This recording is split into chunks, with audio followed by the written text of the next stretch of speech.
Welcome to Building the Billion Dollar Business, the podcast where we dive deep into the strategies, insights, and stories behind the world's most successful financial advisors and introduce content and actionable ideas to fuel your growth. Together, we'll unlock the methods, tactics, and mindset shifts that set the top 1% apart from the rest.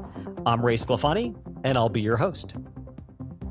As a leader, how do you set the right pace of growth for your firm while balancing both ambition with the stability that teams need to deliver the promises that you're making to clients? We all know that growth is the lifeblood of every thriving organization, especially in this competitive world of financial advisory firms. However, unchecked or poorly managed growth can derail even the most successful teams. Let me share a story with you. I recently received an unexpected call from a Barron's ranked advisor. He mentioned that he reached out because he had seen me speak at the Barron's Teams Conference about how teams grow with intention. He explained that he was facing a mutiny on his hands. I thought, a mutiny? You got to be kidding me. Well, you see, his team had expressed concerns about their pace of growth, and he ignored all the smoke signals. Over the course of the year, team meetings on a weekly basis, the quarterly retreats, the annual offsite planning session, the team continued to voice their concerns over and over again, and those concerns were left unaddressed. He explained that it finally came to a breaking point. He told me the team had signed a petition stating they would all resign if he didn't make changes. So he called me asking for help. This sounded so dramatic. I took the assignment and immediately began interviewing his team members. Each expressed two very specific concerns, and they were both valid and really interesting. First, they were worried that they would not be able to keep the promises he was making to clients. They didn't have the capacity. Everybody told me, we don't have the capacity, Ray, to take on more clients. And he was making promises to provide advice they didn't think beyond him they had the capability to deliver. So there was an integrity issue. The second concern was about culture. Everybody told me, hey, Ray, if we're going to expand, well, we're going to lose our family feeling. We really like traveling together for family vacations. We get together for barbecues in the summer. That bond was something they deeply valued and wanted to preserve. This story, while sounds dramatic, it's true. It illustrates this fundamental challenge many teams face as they grow. While growth is exciting and necessary, it can also threaten performance and culture if it is not managed with intention and aligned with the team's goals and vision of growth. The advisor had built this incredible business. By the way, finding ultra high net worth and high net worth clients was not the challenge. The pressure to grow had created such tension between his vision of growth and his vision of the future and the team's ability to keep pace. So as leaders, we must recognize the signals our teams are sending and foster open, honest communication. It's the number one reason teams break apart. They lack that shared vision of growth. Ignoring signs can lead to burnout, disengagement, or in this case, full-blown mutiny. The good news is we turned that ship around and got everybody aligned around a realistic vision of growth.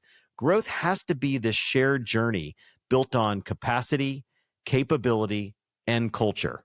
Balancing these three elements ensures that teams can thrive as they expand without sacrificing the bonds and values that made them successful in the first place. I also think this story highlights a crucial reality. The challenge isn't whether to grow, but how fast and with what degree of intention. Teaching growth with intention is a primary responsibility for every leader aiming to maximize enterprise value and cultivating future owners of their firm. Striking the right balance between ambitious expansion and operational stability is vital for sustainable success. As the popular saying goes, if you're not growing, you're dying.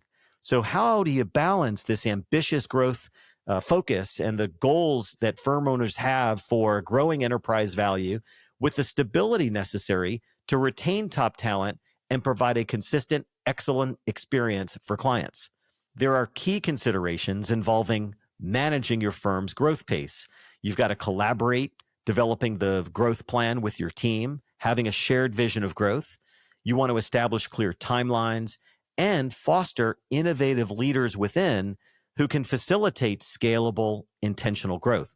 Growth is the lifeblood of every thriving organization, especially in this competitive world. Uncontrolled or poorly managed growth can quickly become operational chaos, threatening the stability and reputation that helped your firm stand out. I often think that growth without scale is chaos. And if you scale without growth, you go bankrupt. So the challenge is not whether to grow, but it's about how fast and with what intention, what manner, what kind of clients you choose to grow with. Finding that right balance between ambitious expansion while maintaining everyday operational effectiveness and excellence for clients, that's the essential balance you're seeking to strike. Among the key considerations are the importance of pacing your firm's growth, structuring a well-defined timeline, and then the seamless integration without compromising that daily operation. So we've already talked about the cultural clashes. We know that to be true. We also want to think about the strain on infrastructure. Rapid expansion can overwhelm existing technology platforms, compliance processes, and workflows. And then there's some risk management issues. Rapid growth without updating cybersecurity measures or compliance measures or internal processes can erode the team's ability to regulate how they're actually growing. So you end up with potential regulatory fines or data breaches.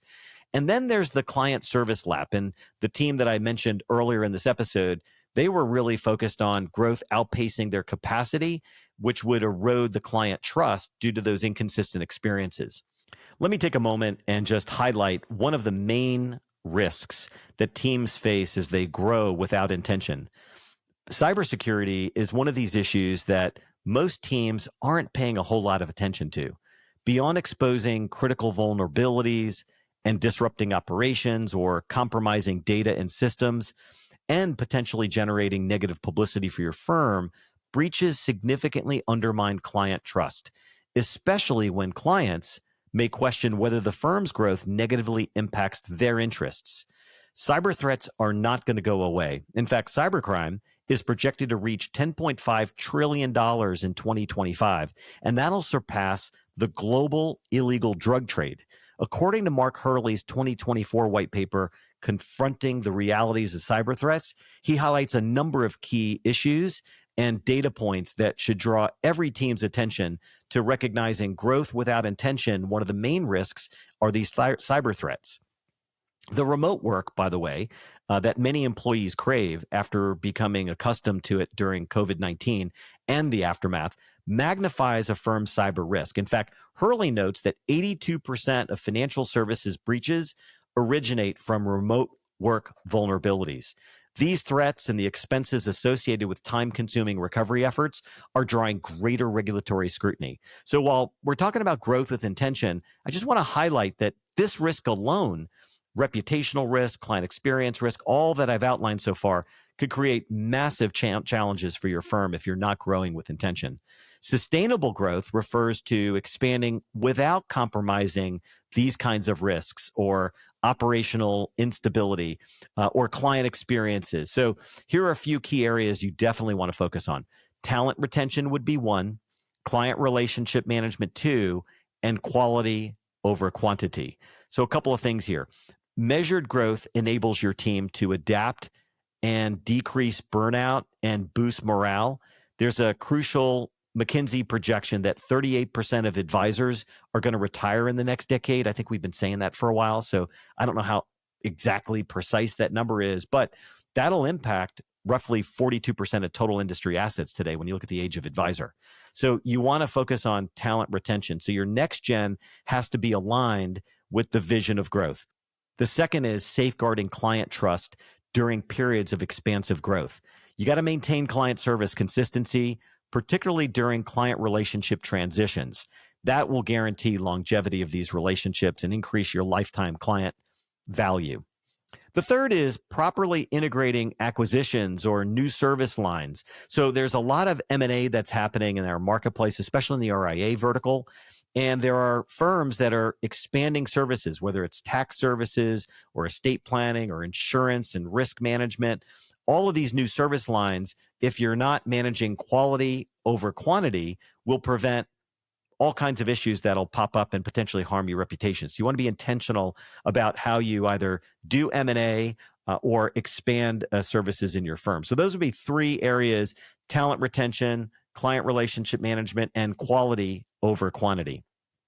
Here are 5 practical steps that if you're thinking about sustainable expansion and wanting to grow with intention, here are 5 things I would pay attention to. First, assess your capacity before you start to scale.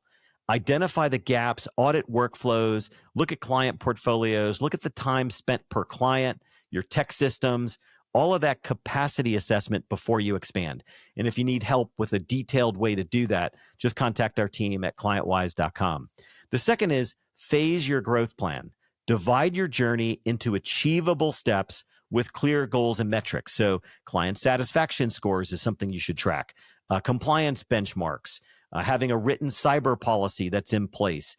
All of that, phasing your growth plan and determining with your capacity that we just talked about, you'll be able to model out what that looks like. The third would be to invest in team-based models. Cerulli data indicates that team advisors oversee larger client portfolios and implement team structure can increase capacity and enhance better outcomes for clients. So we know that to be true. That seems really obvious, but are you still operating like silos in your firm? Are you moving from those silos to more ensemble and interdependent structures? Number 4, and I mentioned it earlier in this episode, but I just want to highlight, you got to strengthen your cybersecurity. Implement multiple layers of security protocols, educate your team and your clients on cyber hygiene. Hurley's findings show that human error and remote work vulnerabilities continue to pose significant risks. His firm actually does a terrific job for a very low fee to educate clients and educate team members. Number 5 would be to foster greater leadership development. Think about how to delegate responsibilities related to growth, helping team members, especially the next gen, understand and ensure your team is prepared to handle the complexity as you grow and scale. So identifying metrics like client satisfaction scores or team member engagement levels or compliance benchmarks so that you can assess how you're progressing at each phase will be critical to your success. And we all know even the best laid plans can go awry. So consider contingencies or delays such as regulatory approvals or unexpected market shifts. We've recently experienced some of that. Maybe technology issues or expanding your AI capability. Incorporate these little buffers into your timeline and keep some flexibility in your strategy, and let your team know that you're flexible about your strategy so you can adjust if new information suggests that there's a need to either slow down or pivot. This transparent communication and the co-creation of the plan internally with teams and externally with clients is essential. Team members should understand what is expected of them and have adequate resources to meet those expectations and comprehend the rationale behind each step. The clients who oftentimes at the ultra high net worth space and high net worth space get concerned that if a firm grows too fast, it won't be able to deliver for them. Well, your clients should be confident because you've communicated that your service quality and the quality of advice is going to remain vital. Clients should understand why growth matters. And regardless of all the changes you're making in the firm, the client has to understand what's in it for them. What's the benefit to the team for growing? Leadership should serve as an anchor during growth. Leaders can balance the ambition with stability by combining the emotional intelligence, the clear vision, the operational rigor. Empowering leaders throughout your organization enables faster and more adaptive response. Just one final thought before we wrap up. We know growth is essential, but how you grow impacts your firm's long-term success.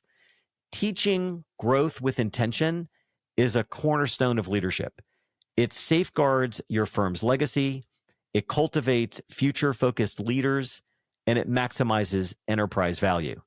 I frequently tell our clients, as I did earlier in this episode, growth without scale leads to chaos, and scale without results is bankruptcy. So refer to the outline in this article. Take a look at the show notes. We put a checklist in the show notes to ensure you're creating a scale plan, not merely a growth plan. Use those resources to your advantage. As Warren Buffett once said, someone is sitting in the shade today because someone planted a tree a long time ago. Cultivate the seeds of sustainable, intentional growth today. So here are a few questions for reflection. Number one, how have you prepared your entire team for your long-term vision of growth? And have you co-created that plan in partnership with them? Two, what key operational areas may be taxed with the growth expansion that you think about, and how can you mitigate those pressures? And third, who are your most capable leaders, and what projects can you share with them to help them develop as the future leaders of tomorrow as your firm continues to grow? Well, thanks for tuning in, and that's a wrap. Until next time, this is Ray Sclafani. Keep building, growing, and striving for greatness. Together, we'll redefine what's possible in the world of wealth management. Be sure to check back for our latest episode and article.